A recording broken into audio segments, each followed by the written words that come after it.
कफन। मुंशी प्रेमचंद की कहानी। झोपड़े के द्वार पर बाप और बेटा दोनों एक बुझे हुए अलाव के सामने चुपचाप बैठे हुए थे और अंदर जवान बेटे की बीवी बुधिया प्रसव वेदना से पछाड़ खा रही थी। रह रहकर उसके मुंह से ऐसी दिल हिला देने वाली आवाज निकलती थी कि दोनों कलेजा थाम लेते थे। जाड़े की रात थी, प्रकृति सन्नाटे में डूबी हुई, सारा गांव अंधकार में ले हो गया था। घीसू ने कहा, मालूम होता है बचेगी नहीं। सारा दिन दौड़ते ही गया, जा देख तो आ। माधव चिढ़कर बोला, मरना ही है तो जल्दी मर क्यों नहीं जाती? देखकर क्या करूं, तू बड़ा बेदर्द है बे। साल भर जिसके साथ सुख चैन से रहा, उसी के साथ इतनी बेवफाई। तो मुझसे तो उसका तड़पना और हाथ पांव पटकना नहीं देखा जाता। चमारों का कुनबा था और सारे गांव में बदनाम। घीसू एक दिन काम करता तो 3 दिन आराम करता। माधव इतना कामचोर था कि आध घंटे काम करता तो घंटे भर चिलम पीता। इसीलिए उन्हें कहीं मजदूरी नहीं मिलती थी। घर में मुट्ठी भर भी अनाज मौजूद हो तो उनके लिए काम करने की कसम थी।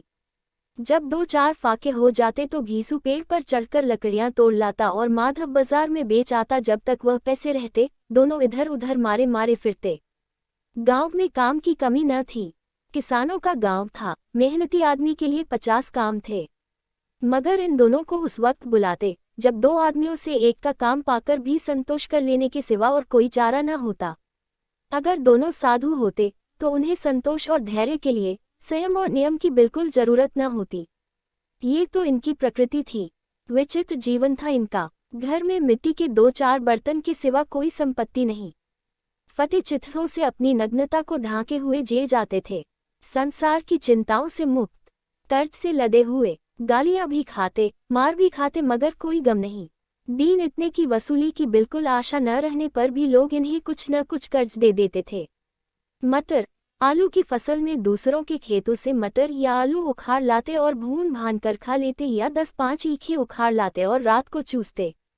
घीसू ने इसी आकाश वृत्ति से 60 साल की उम्र काट दी और माधव भी सपूत बेटे की तरह बाप ही के पद चिन्हों पर चल रहा था, बल्कि उसका नाम और भी उजागर कर रहा था। इस वक्त भी दोनों अलाव के सामने बैठकर आलू भून रहे थे, जो कि किसी खेत से खोद लाए थे। घीसू की स्त्री का तो बहुत दिन हुए देहांत हो गया था। माधव का ब्याह पिछले साल हुआ था। जब से यह औरत आई थी, उसने इस खानदान में व्यवस्था की नींव डाली थी और इन दोनों बेगैरतों का दोजख भरती रहती थी। जब से वह आई, ये दोनों और भी आराम तलब हो गए थे, बल्कि कुछ अकड़ने भी लगे थे। कोई कार्य करने को बुलाता तो निर्ब्याज भाव से दुगनी मजदूरी मांगते। वही औरत आज प्रसव वेदना से मर रही थी और ये दोनों शायद इसी इंतजार में थे कि वह मर जाए तो आराम से सोए। घीसू ने आलू छीलते हुए कहा, जाकर देख तो क्या दशा है उसकी। चुड़ैल का फिसाद होगा और क्या। यहाँ तो ओझा भी 1 रुपया मांगता है। माधव को भय था कि वह कोठरी में गया तो घीसू आलू का एक बड़ा भाग साफ कर देगा। बोला, मुझे वहां जाते डर लगता है। डर किस बात का है, मैं तो यहाँ हूँ ही। तो तुम ही जाकर देखो ना।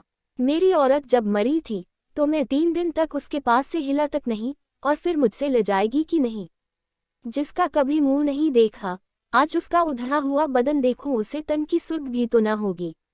मुझे देख लेगी तो खुलकर हाथ पांव भी न पटक सकेगी।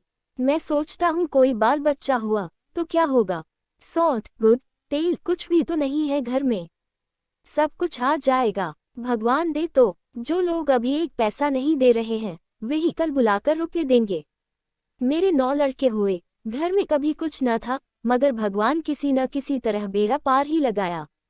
जिस समाज में रात दिन मेहनत करने वालों की हालात उनकी हालत से कुछ अच्छी न थी, और किसानों के मुकाबले में वे लोग जो किसानों की दुर्बलताओं से लाभ उठाना जानते थे, कहीं ज्यादा संपन्न थे, वहां इस तरह की मनोवृत्ति का पैदा हो जाना कोई अचरज की बात न थी। हम तो कहेंगे, घीसू किसानों से कहीं ज्यादा विचारवान था और किसानों के विचार शून्य समूह में शामिल होने के बदले बैठकबाजों की कुत्सित मंडली में जा मिलता था। हाँ, उसमें ये शक्ति न थी कि बैठकबाजों के नियम और नीति का पालन करता। इसलिए जहां उसकी मंडली के और लोग गांव के सरगना और मुखिया बने हुए थे, उस पर सारा गांव उंगली उठाता था। फिर भी उसे ये तस्कीन तो थी ही कि अगर वह फटेहाल है तो कम से कम उसे किसानों की सीजी तोड़ मेहनत तो नहीं करनी पड़ती, और उसकी सरलता और निरीहता से दूसरे लोग बेजा फायदा तो नहीं उठाते। दोनों आलू निकाल निकाल कर जलते जलते खाने लगे। कल से कुछ नहीं खाया था।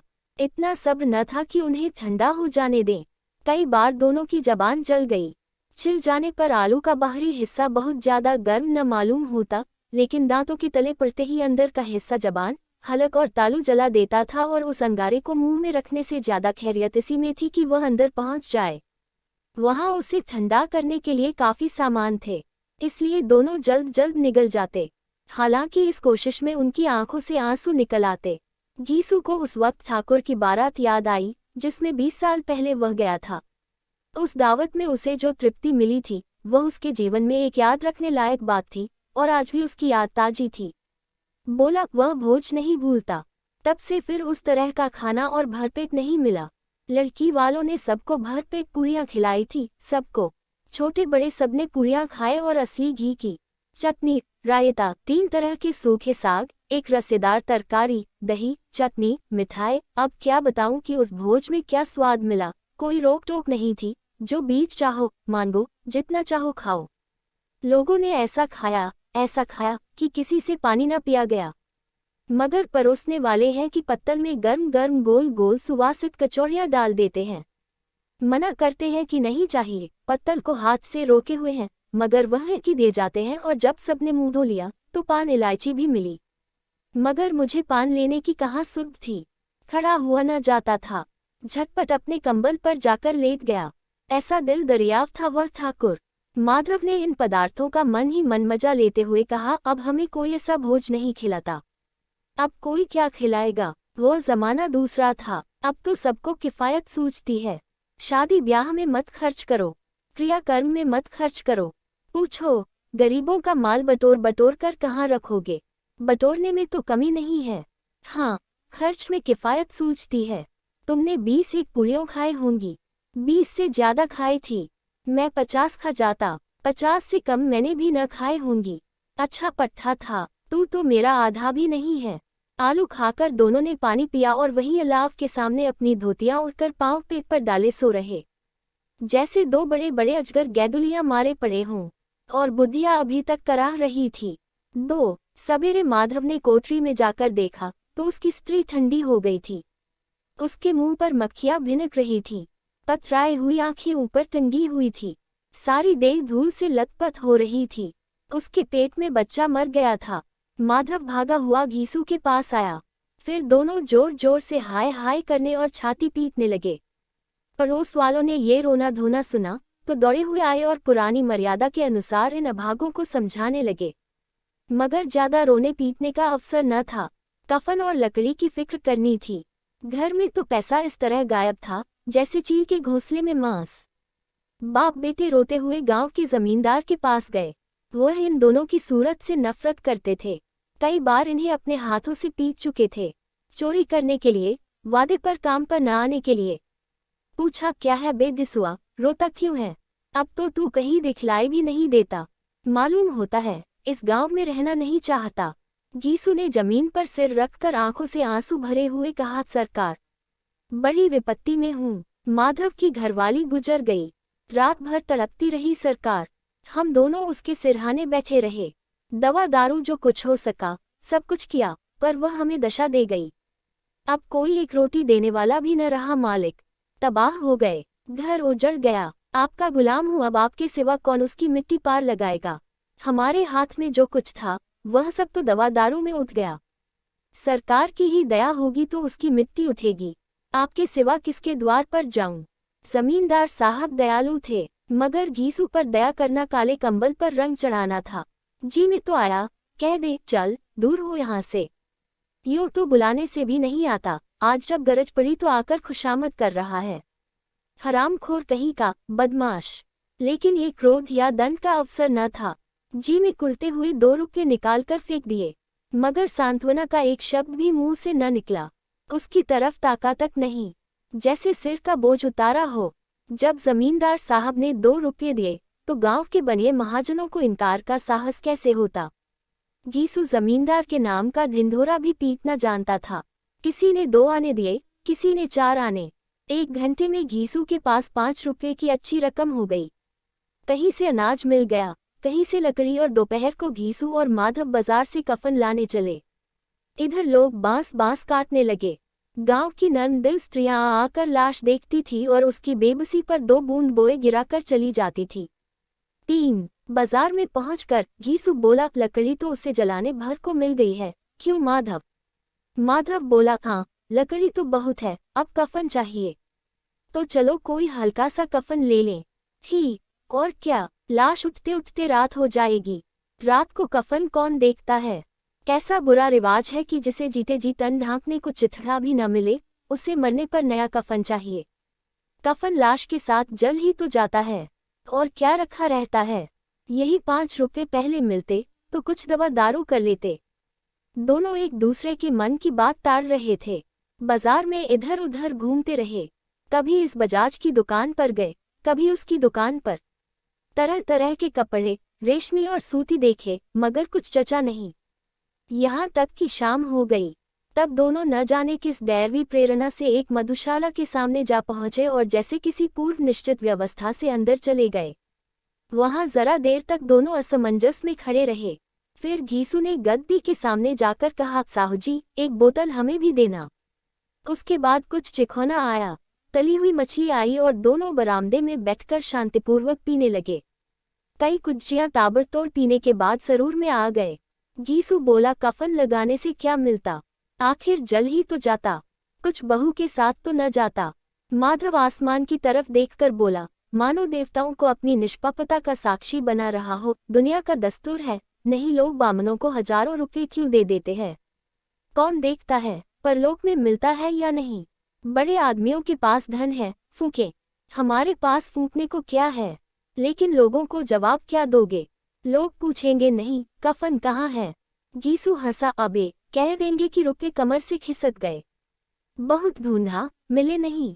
लोगों को विश्वास नहीं आएगा, लेकिन फिर वही रुपए देंगे। माधव भी हंसा इन अनपेक्षित सौभाग्य पर। बोला, बड़ी अच्छी थी बेचारी, मरी तो खूब खिला पिला कर, आधी बोतल से ज्यादा उड़ गई। घीसू ने 2 सेर पूड़ियां मंगाए, चटनी, अचार, कलेजियां। शराब खाने के सामने ही दुकान थी। माधव लपक कर 2 पत्तलों में सारे सामान ले आया। पूरा 1.5 रुपया खर्च हो गया, सिर्फ थोड़े से पैसे बच रहे। दोनों इस वक्त इस शान से बैठे पूड़ियां खा रहे थे जैसे जंगल में कोई शेर अपना शिकार उड़ा रहा हो। न जवाबदेही का खौफ था, न बदनामी की फिक्र। इन सब भावनाओं को उन्होंने बहुत पहले ही जीत लिया था। घीसू दार्शनिक भाव से बोला, हमारी आत्मा प्रसन्न हो रही है तो क्या उसे पुण्य होगा? माधव ने श्रद्धा से सिर झुकाकर तस्दीक की, जरूर से जरूर होगा। भगवान, तुम अंतर्यामी हो, उसे बैकुंठ ले जाना। हम दोनों हृदय से आशीर्वाद दे रहे हैं। आज जो भोजन मिला वह कहीं उम्र भर न मिला था। एक क्षण के बाद मन में एक शंका जागी। बोला, क्यों दादा, हम लोग भी एक न एक दिन वहां जाएंगे ही। घीसू ने इस भोले भाले सवाल का कुछ उत्तर न दिया।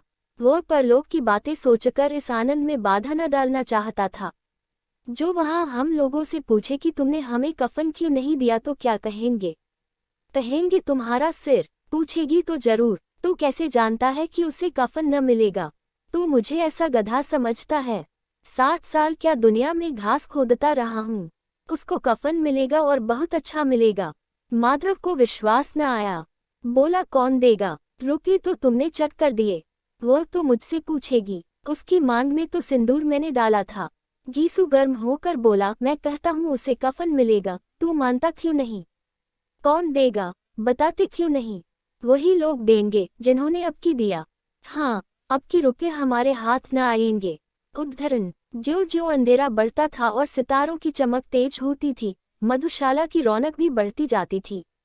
कोई गाता था, कोई डींग मारता था, कोई अपने संगी के गले लिपटा जाता था, कोई अपने दोस्त के मुंह में कुम्हार लगाए देता था। वहां के वातावरण में सरूर था, हवा में नशा। कितने तो यहाँ आकर एक चुल्लू में मस्त हो जाते थे। शराब से ज्यादा यहाँ की हवा उन पर नशा करती थी। जीवन की बाधाएं यहाँ खींच लाती थी और कुछ देर के लिए ये भूल जाते थे कि वे जीते हैं कि मरते हैं, या न जीते हैं न मरते हैं। और ये दोनों बाप बेटे अब भी मजे ले लेकर चुस्कियां ले रहे थे। सबकी निगाहें इनकी ओर जमी हुई थी। दोनों कितने भाग्य के बली हैं। पूरी बोतल बीच में है। भरपेट खाकर माधव ने बची हुई पूरियों का पत्तल उठाकर एक भिखारी को दे दिया, जो खड़ा इनकी ओर भूखी आंखों से देख रहा था। और देने के गौरव, आनंद और उल्लास का अपने जीवन में पहली बार अनुभव किया। गीसू ने कहा, ले जा, खूब खा और आशीर्वाद दे। बीवी की कमाई है, वह तो मर गई, मगर तेरा आशीर्वाद उसे जरूर पहुंचेगा। रोए रोए से आशीर्वाद दो, बड़ी गाढ़ी कमाई के पैसे है। माधव ने फिर आसमान की तरफ देखकर कहा, वह बैकुंठ में जाएगी दादा, बैकुंठ की रानी बनेगी। गीसू खड़ा हो गया और जैसे उल्लास की लहरों में तैरता हुआ बोला, हाँ बेटा, बैकुंठ में जाएगी। किसी को सताया नहीं, किसी को दबाया नहीं, मरते मरते हमारी जिंदगी की सबसे बड़ी लालसा पूरी कर गई। वह न बैकुंठ में जाएगी तो क्या ये मोटे मोटे लोग जाएंगे, जो गरीबों को दोनों हाथों से लूटते हैं और अपने पाप को धोने के लिए गंगा में नहाते हैं और मंदिरों में जल चढ़ाते हैं। श्रद्धालुता का ये रंग तुरंत ही बदल गया। अस्थिरता नशे की खासियत है। दैख और निराशा का दौरा हुआ। माधव बोला, मगर दादा, बेचारी ने जिंदगी में बड़ा दैख भोगा, कितना दैख झेल कर मरी। वह आंखों पर हाथ रखकर रोने लगा, चीखें मार मार कर। गीसू ने समझाया, क्यों रोता है बेटा, खुश हो कि वह मायाजाल से मुक्त हो गई, जंजाल से छूट गई। बड़ी भाग्यवान थी जो इतनी जल्द माया मोह के बंधन तोड़ दिए। और दोनों खड़े होकर गाने लगे, ठगिनी क्यों नैना झमकावे ठगिनी।